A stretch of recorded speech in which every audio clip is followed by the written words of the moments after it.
Welcome Rambo Nation and anybody that's new to the channel. In this video, we're going to do a gun versus gun, and it's going to be the taq-56 versus the M4. Towards the end of the video, I'm going to give you the weapon class, the tuning, all of the good stuff, and I'm going to tell you what I think is the best overall gun. This includes movement, damage, recoil, aim down sight, you name it, it's got it. It's the best overall gun of the two. I will say both weapons are extremely fun to use. Neither one of these builds are good on Warzone, but they're both great in multiplayer. So without further ado, let's jump into the video.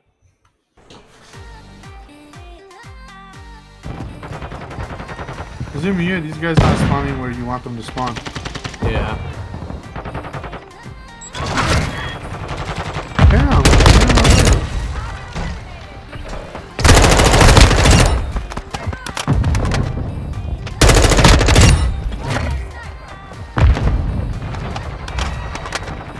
That's doo-doo.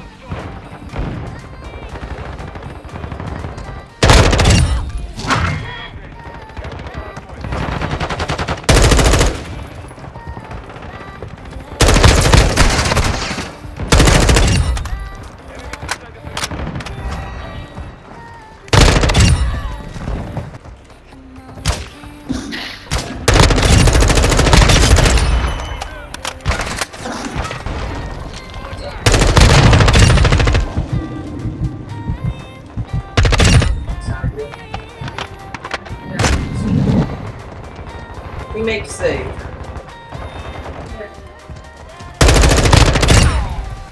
Games to win. Games to win. Here, he's struggling.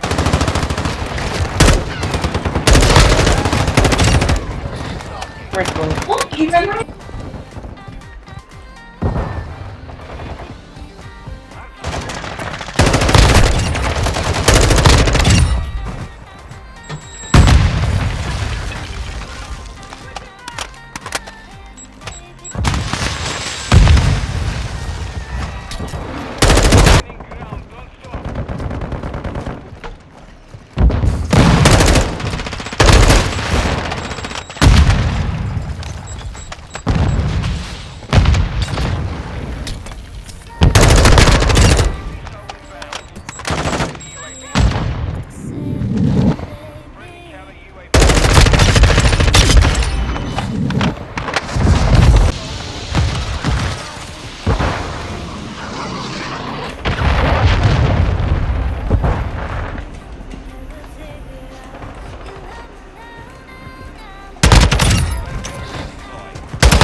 You won't steal that one, but you'll steal the other one? Where's the... Ooh.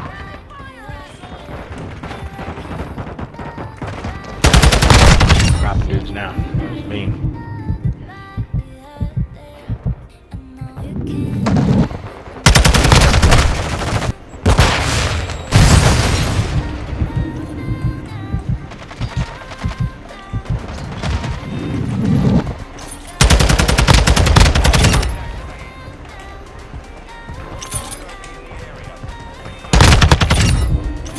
You motherfucker!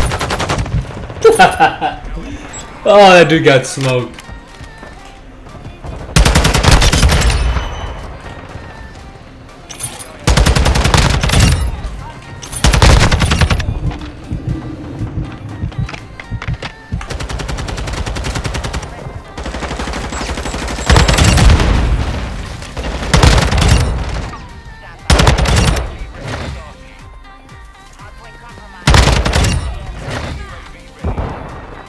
Thumbnail.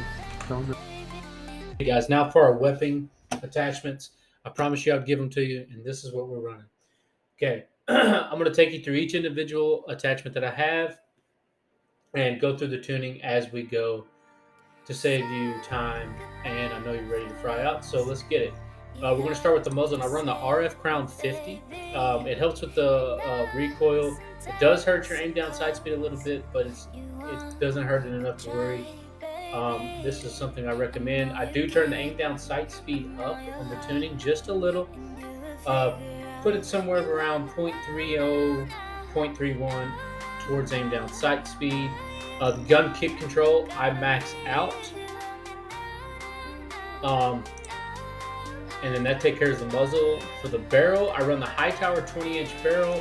This is the standard tuning. You're going to turn your damage range to the max. I turn my recoil steadiness to the max.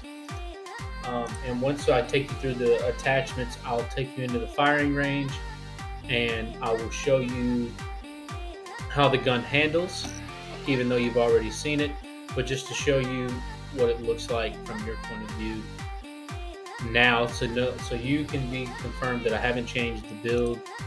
For the stock, I run the Tempest P80 strike stock, and on the tuning on that, I max out the aim down sight speed, and I turn the aiming idle stability to the max. Your rear grip, I run the Phantom grip. I don't know if you don't have it unlocked. I highly suggest you grind to get it, because this attachment made a huge difference on this gun. Recoil steadiness, I turn it up. You don't have to. This is something I prefer, and if you want to use this build, do it. If you want more aim down sight speed, turn it up. Aiming idle speed, I turn it up, or the aiming idle stability, I turn it to the max. I've played around with it, and this is the build that I prefer. Now into the firing range, just so you can see that I haven't messed with anything. I'm going to shoot the wall first so you can see the recoil. It's mostly visual. As far as controlling it, it's pretty simple.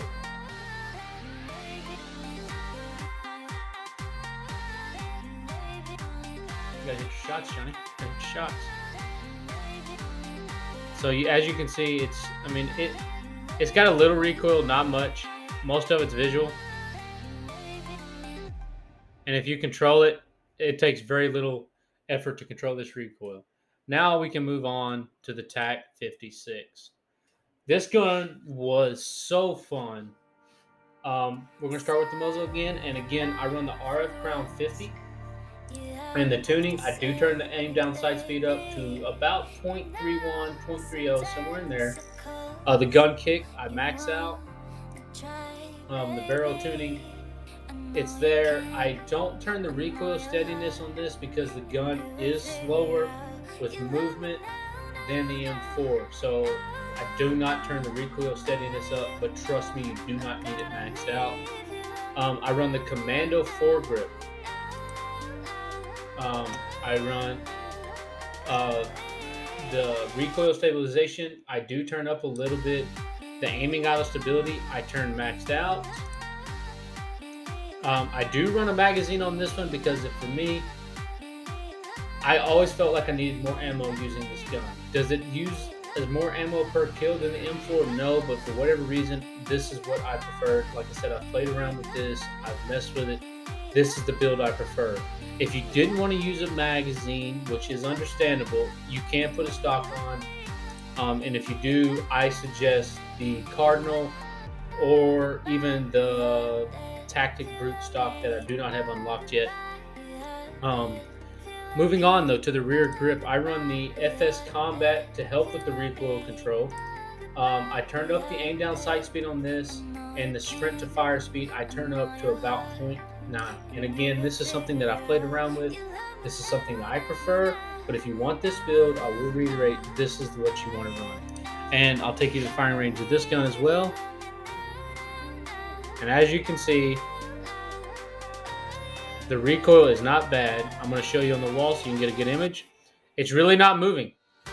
It's got just a little vertical recoil.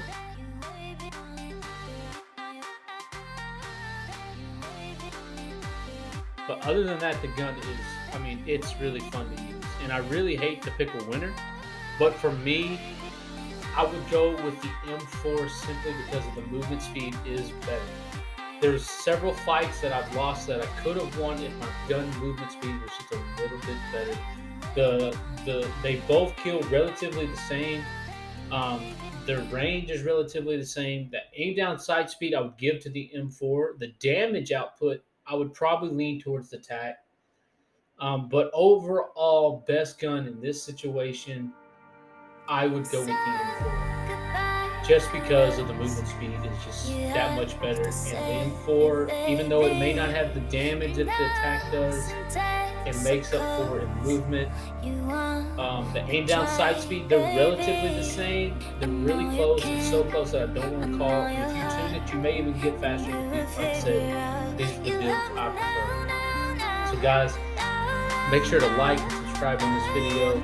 Let me know how you feel about these builds. And if I'm wrong, please comment below and tell me why I'm wrong. Y'all have a good one.